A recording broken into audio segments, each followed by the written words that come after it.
Hello again, Zach the Gunsmith, Black Forge Armory.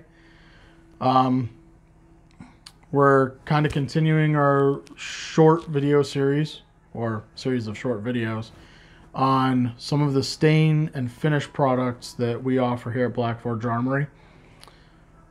If you've already watched our red oil video, we talked about alkanet root.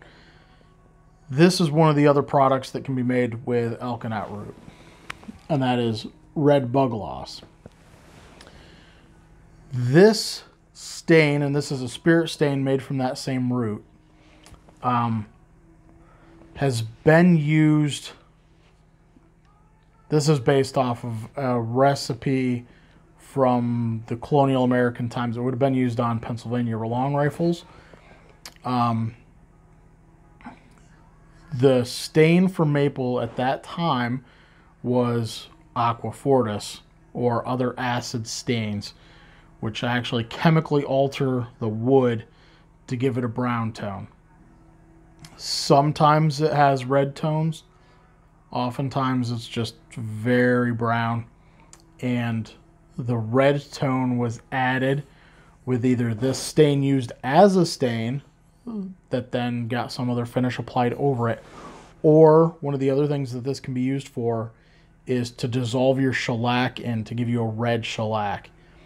Now, we know that for modern guns and just in general, shellac is not a sturdy finish, but it is period correct for a lot of long rifles.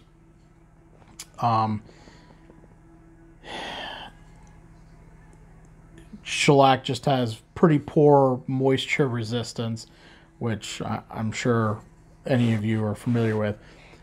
But used in conjunction with other finishing techniques, this can still be used on modern rifles as either just as a stain or a red shellac for pore filling with the shellac. But this is also an excellent thing to use. We use it and we developed it for use not so much for muzzle loaders. I had kind of gotten out of building muzzle loaders. Well, I wasn't building as many muzzle loaders when we developed this. But what we were doing is restoring a lot of Winchesters and old Marlins, pre-1900s, early 1900s. And this gives, I think, the closest red tone that matches those of any of the other products I've messed with. And we developed this because either other things that people developed just weren't available, they were always out of stock, or they're too oxblood colored instead of the right color, at least I feel. Mostly we kept this to ourselves for a while. I sent some samples to some other restoration smiths, and they were very pleased with it. So we started offering this for sale. Also,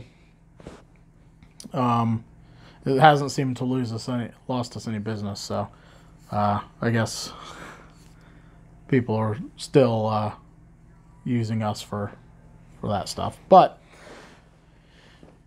a little bit can go quite a ways. It might not stretch quite as far as the oil stain, but it just works differently. And I think for the American guns, this is the stuff to use. It's definitely worth trying out if you are trying to restore those old guns or make something in that flavor or get some of that warmth, either for the old Winchesters and Marlins, or if you're making a Pennsylvania long rifle. Or honestly, although I don't really get into it much, I think that this would have a place in furniture restoration from that same period. That red shellac, I don't know. Like I said, not really a furniture guy, but I have my suspicions, and maybe you know somebody who might be interested in looking into that. So this is available for purchase in our shop. Not many people make it to Morris, Pennsylvania, but you can also find it on our website at blackforge.com, or you can get a hold of me on Instagram at Zach the Gunsmith, or on Facebook through our Black Forge Armory page or my personal page, and we'll get you taken care of. So thanks for listening, and stay tuned, and we'll cover some of our other stains and finishes that we have available. Have a good evening.